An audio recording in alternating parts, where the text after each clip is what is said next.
Hey there, do you want to know the truth about Kim and Kanye's marriage and their relationship? It's a real lesson in narcissistic red flags, and I'm going to break it all down for you right here in this video.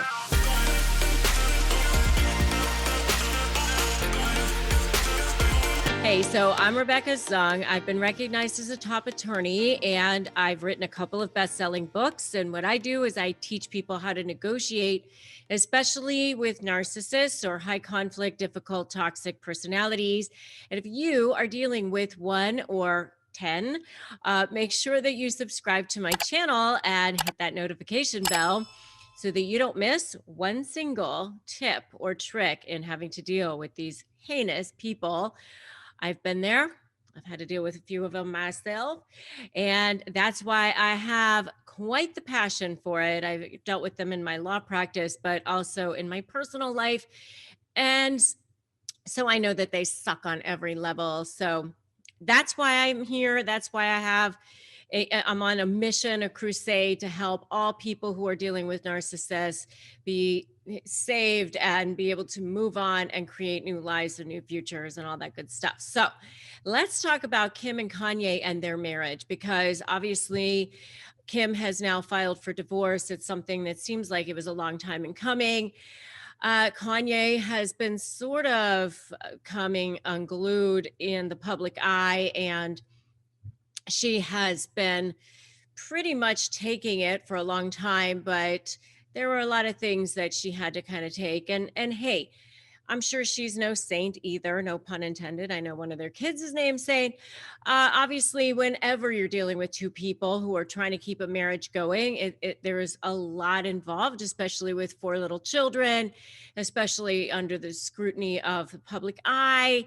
In any kind of a marriage, it's hard. But when you add all of those other layers onto it, it's super difficult for sure.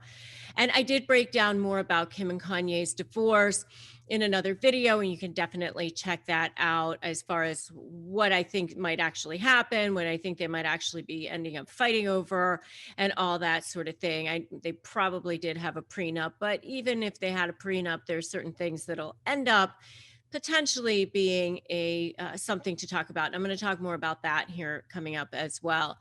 So in the show, Keeping Up with the Kardashians, you obviously saw a lot of things going on, and you saw that Kim was definitely very smitten with him, always talking about how she was, um, he was her one true love.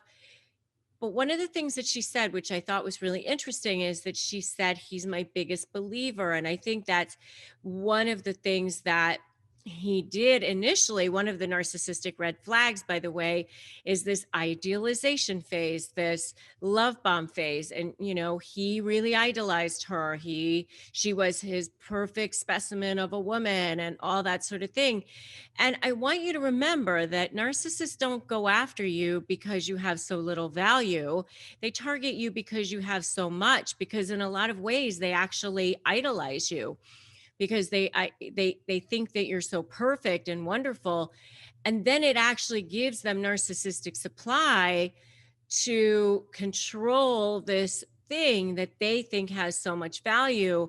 And I say thing because they don't necessarily look at you as a person.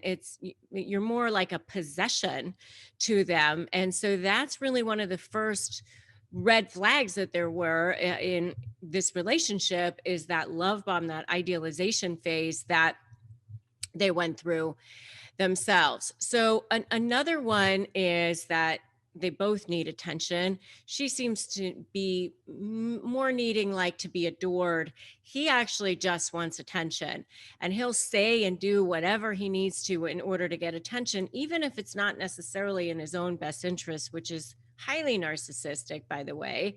They do make mistakes. As much as they try to tell you that they're perfect in every way and have you believing that, they definitely do make mistakes. And so some of the ways that he tries to get attention isn't necessarily so smart, like going after a beloved star like Taylor Swift, things like that.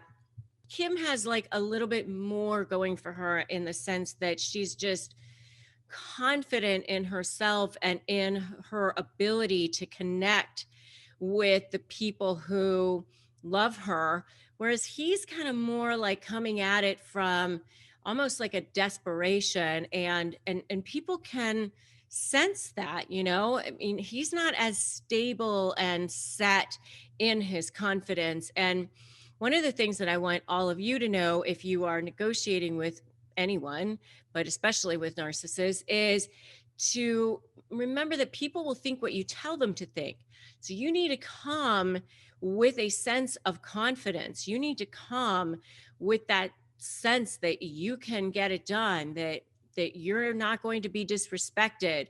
Really, really important. So that was another one of the red flags that you could see with the Kim and Kanye situation, and how you could definitely see that it was coming. Another one is obviously there were constant cheating rumors, which I always say there's three deadly sins of marriage, the three things that, if you have any of these present, it's really, really hard to repair a marriage, which I call the three A's, which are abuse, addiction, or adultery. And adultery being, one of them, because all three of those things, they kind of rip away at the integrity of the foundation of a relationship. And if you want to know more about that, definitely check out my video on the three deadly sins of marriage. And another one of the red flags was the bipolar disorder.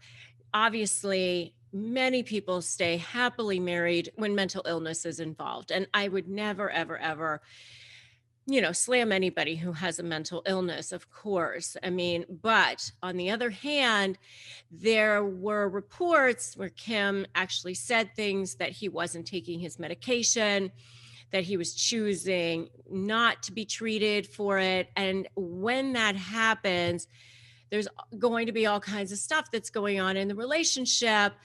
Obviously, his inability to be stable and have these manic episodes and things like that, where maybe he does things that are impulsive or hard to take. And you saw things where he was actually coming out saying he was going to run for president, and there were reports that that was like one of the last straws for her, was like that whole craziness.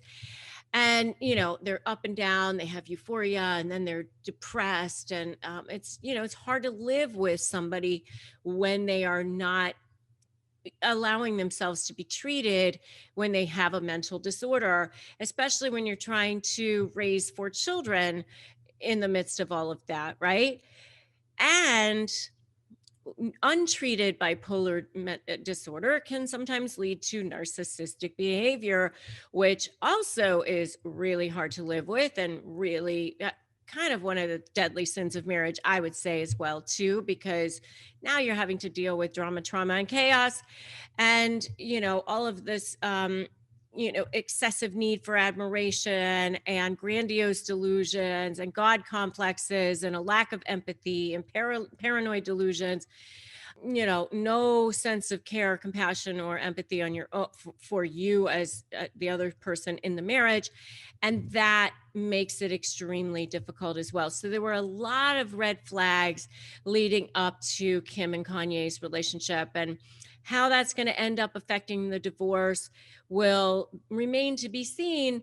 But obviously, if there's some kind of fight over the children, and he has untreated mental disorder, that could affect his ability to get custody of the children.